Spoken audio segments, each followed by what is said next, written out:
تو میرے بھائیوں اور دوستوں، میں عرض یہ کرنا چاہتا ہوں آپ سے بعد میں اور اپنے آپ سے پہلے اپنے واسطے سے آپ حضرات عرض کرنا چاہتا ہوں کہ ربیع الاول کا مہینہ اس لحاظ سے بڑا مبارک مہینہ ہے کہ اللہ تعالیٰ نے اس کو سرکار دو عالم صلی اللہ علیہ وسلم کے دنیا میں بھیجنے کے لیے انتخاب فرمایا۔ اور جب ربیع الاول کا مہینہ آتا ہے تو ہمارے ملک میں خاص طور پر جگہ جگہ، گلی گلی، محلے محلے محفلیں منعقد ہوتی ہیں۔ سرکار دو عالم صلی اللہ علیہ وسلم کی سیرت طیبہ بھی کا بیان بھی ہوتا ہے، جلسے بھی ہوتے ہیں، چراغاں بھی کرتے ہیں لوگ، اور نہ جانے کیا کچھ عید میلاد النبی کے نام پر کیا جاتا ہے۔ لیکن ہم سب کے سوچنے کی بات یہ ہے کہ یہ ہم کب سے یہ کام کرتے چلے آ رہے ہیں۔ سوچنے کی بات یہ ہے کہ آیا ان رسمی کارروائیوں کے بعد کیا ہماری زندگی میں کوئی تبدیلی آتی ہے؟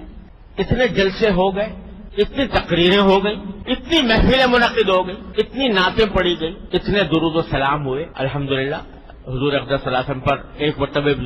درود شریف کوئی بھیج دے تو اللہ تعالیٰ اس کے اوپر 10 رحمتیں نازل فرماتے ہیں۔ اللہ تبارک و تعالیٰ ہم سب کو توفیق عطا فرمائے۔ لیکن سوال یہ ہے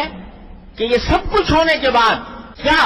ہماری زندگی میں کوئی تبدیلی آتی ہے؟ کیا ایسا ہوتا ہے کہ ان کارروائیوں سے پہلے ہم کسی سنت سے محروم تھے اور اب ان کارروائیوں کے بعد کسی سنت پر عمل کرنے کی توفیق ہو گئی؟ اگر اس سوال کا جواب ہم اپنے گریبانوں میں منہ ڈال کر دیکھیں تو بظاہر اکثر و بیشتر اس کا جواب نفی ہی میں ملے گا۔ جس ڈھب پر زندگی پہلے چل رہی تھی اب بھی چلتی ہے، پہیا جس طرح گھوم رہا تھا اب بھی گھوم رہا ہے۔ پہلے اگر سرکار دو عالم صلی اللہ علیہ وسلم کی سنتوں کی اتباع کی فکر نہیں تھی اب بھی نہیں، تو بتائیے کہ آیا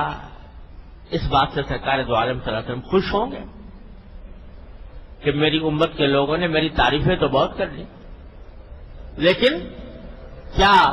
میں جس کام کے لیے آیا تھا اور جو پیغام میں لے کر آیا تھا، جو سنتیں میں نے وضع کی تھیں، ان کے اوپر عمل میں کیا صورتحال پیدا، اس پر عمل کی طرف دھیان نہیں، تو کیا اس سے خوشی ہوگی سرکار دو عالم صلی اللہ علیہ وسلم؟ کیا آپ دنیا میں اسے تشریف لائے تھے کہ آپ کی تعریف میں قصیدے پڑھے جائیں؟ آپ کو تو پیشکش ہوئی تھی کہ اگر آپ چاہیں تو دنیا کا سارا مال و دولت آپ کے قدموں میں ڈھیر کر دیا جائے، اگر آپ چاہیں سردار بننا چاہیں تو ہم سب متفقہ طور پر آپ کو سردار بنانے کے لیے تیار ہیں۔ اگر آپ کو حسن و جمال کی خواہش ہے تو دنیا کا منتخب حسن و جمال آپ کی خدمت میں پیش کر دیا جائے، ساری پیشکش کر دی گئی، مگر آپ اپنے اس پیغام سے، اپنی اس تعلیم سے باز آ جائیں۔ سرکار دو عالم صلی اللہ علیہ وسلم جواب میں کیا فرمایا تھا کہ اگر میرے ایک ہاتھ میں آفتاب اور ایک ہاتھ میں مہتاب بھی دے دو گے تو میں اپنے اس دین کی اس تبلیغ سے باز نہیں آ سکتا۔ سرکار دو عالم صلی اللہ علیہ وسلم اگر محض تعریف ہی کرانی ہوتی تو وہ اس وقت پیغام قبول کر لیتے۔ تو ہم سب کے سوچنے کی بات یہ ہے کہ آیا ان ربیع الاول کے مہینے کے آنے کے بعد ہم سرکار دو عالم صلی اللہ علیہ وسلم کی تعلیمات پر عمل میں کوئی ہمارے ترقی ہوتی ہے؟ بلکہ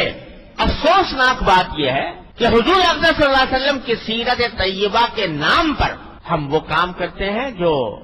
سرکار دو عالم صلی اللہ علیہ وسلم نے جن کی ممانعت فرمائی، جو ناجائز قرار دیے، جو شریعت میں ناجائز۔ سیرت النبی کا جلسہ ہو رہا ہے اور اس کے اندر نمازیں فوت ہو رہی، اس کے انتظام میں، جلسے کے انتظام میں، جلوس کے انتظام میں نمازیں جا رہی ہیں۔ وہ نماز جو بستر مرگ پر بھی معاف نہیں ہے، وہ نماز چھوٹ رہی ہے، جماعت چھوٹ رہی ہے۔ اور آج اب تو یہ ہونے لگا ہے کہ